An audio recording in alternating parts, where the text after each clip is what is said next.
अबू आझमींचं विधानसभा अध्यक्ष राहुल नार्वेकरांना पत्र. जे बोललो ते इतिहासाच्या आधारे बोललो. आझमींचं विधानसभा अध्यक्षांकडे स्पष्टीकरण. निलंबन मागे घेण्याचीही केली मागणी. महात्मा ज्योतिबा फुले आणि सावित्रीबाई फुले यांना भारतरत्न देण्याचा सुधीर मुनगंटीवारांचा अशासकीय ठराव मागे. मुनगंटीवारांनी सभागृहामध्ये केली होती मागणी. महादेव मुंडे हत्या प्रकरणात वाल्मिक कराडच्या निकटवर्तीयांची कसून चौकशी. महादेव मुंडे हत्या प्रकरणामध्ये आतापर्यंत एकूण 15 मुख्य संशयितांची चौकशी. पर्यटकांची महाराष्ट्राला वाढती पसंती. भारत पर्यटन सांख्यिकी 2023च्या अहवालानुसार माहिती समोर. 2022च्या आकडेवारीनुसार देशांतर्गत पर्यटकांची संख्या 11,13 लाखांच्या घरात.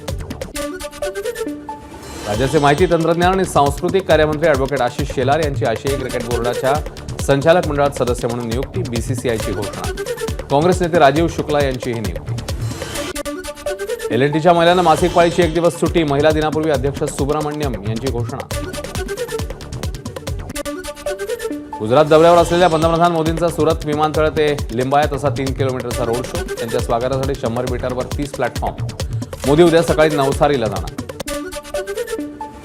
जम्मू काश्मीरचा अर्थसंकल्प 7 वर्षांनी झाला सादर. मुख्यमंत्री ओमर अब्दुल्ला यांनी केल्या अनेक मोठ्या घोषणा.